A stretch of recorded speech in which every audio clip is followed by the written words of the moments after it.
How you can help. You may even experience a range of difficult feelings of your own, such as worry, disappointment, and anger. If you live with someone who is depressed and see their day-to-day life, you may be confused and even afraid at times. And if you have never been depressed yourself, you might have a hard time imagining what it feels like. You may not know much about the causes of depression, how it's diagnosed, or what treatment options are available.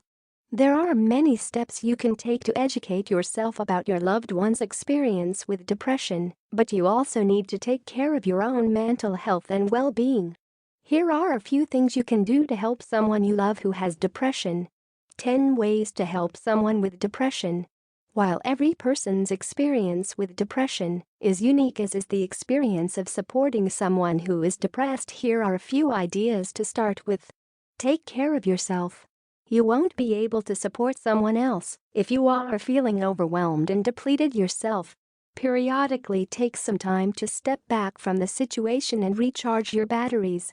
While you can't catch depression the way you would a cold or the flu, the shared genetic and environmental influences may make it more likely that people who live together or are members of the same family will become depressed. Acknowledge your feelings. Depression can be demanding both for the person experiencing it and those who care about them. Remember that your feelings are a valid response to what can be, at times, a challenging situation to navigate. You may find it helpful to find a caretaker support group, talk with a close friend, or see a counselor.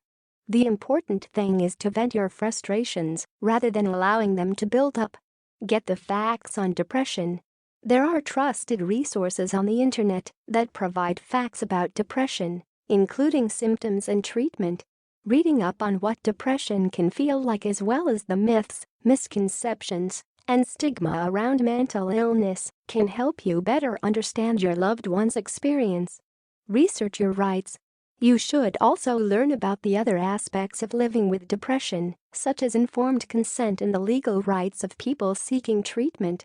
You may also want to inform yourself and your loved one about the relevant disability laws in your state for people who have a mental illness. Be supportive.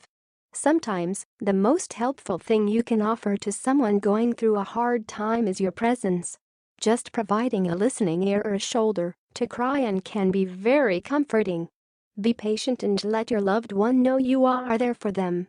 You may decide to share what you've learned about depression in your research, but the most important thing you can tell them is that you understand depression is not their fault and that they are not lazy, weak, or worthless.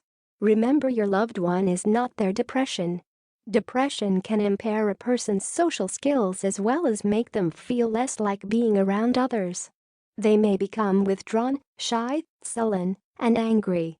While it can be hard to be on the receiving end of an outburst when someone who is depressed lashes out in anger, keep in mind that it may not be related to you at all. You might have just been in the wrong place at the wrong time. When your loved one pulls away from you, it can be very difficult not to take it personally, especially if you are in a romantic relationship. If your partner doesn't feel like having sex, you may feel rejected or worry they don't love you anymore. Try to keep in mind that loss of sex drive is a classic symptom of depression. Sexual dysfunction can also be a side effect of the medications used to treat it. Avoid judgment and blame. If someone you love is depressed and no longer able to do the activities they used to, including working or helping around the house, you may feel like they are being lazy. When you get frustrated, try to remember that someone who is depressed isn't lazy, they're ill. Everyday activities like cleaning the house, paying bills, or feeding the dog may seem overwhelming, if not impossible, to someone who is depressed. If your loved one's responsibilities around the house are piling up, you may not be able to take them on yourself. Understand medications. Many people with depression take medication, if not several. One practical way you can help them is by educating yourself on how the medication works, what the side effects are, and knowing signs to look for that would indicate the treatment is not working or that your loved one has stopped taking a medication. i.e., Withdrawal symptoms. You can also help them remember to refill prescriptions, keep their pills organized, make sure they are taking their medication as prescribed, and reassuring them that they are not crazy for needing to take it. Offer hope. Offer your loved one hope in whatever form they are able to accept it. It may be a faith in God or another kind of higher power, their children or pets, or anything in their life that makes them want to keep living. Know what matters to your loved one and find ways to remind them of it when they feel down and hopeless. Be sure to remind yourself of these things too. If someone with depression is showing signs of suicidal ideation, self-harming, or you are worried they are planning to attempt suicide, they need immediate help. People who are depressed often feel a deep sense of guilt. They may believe that they are a burden to those around them.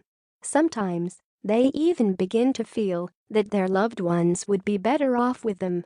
One of the ways you can combat these feelings is by regularly showing and telling them that you love them unconditionally. When you become discouraged or angry, it's important to reassure them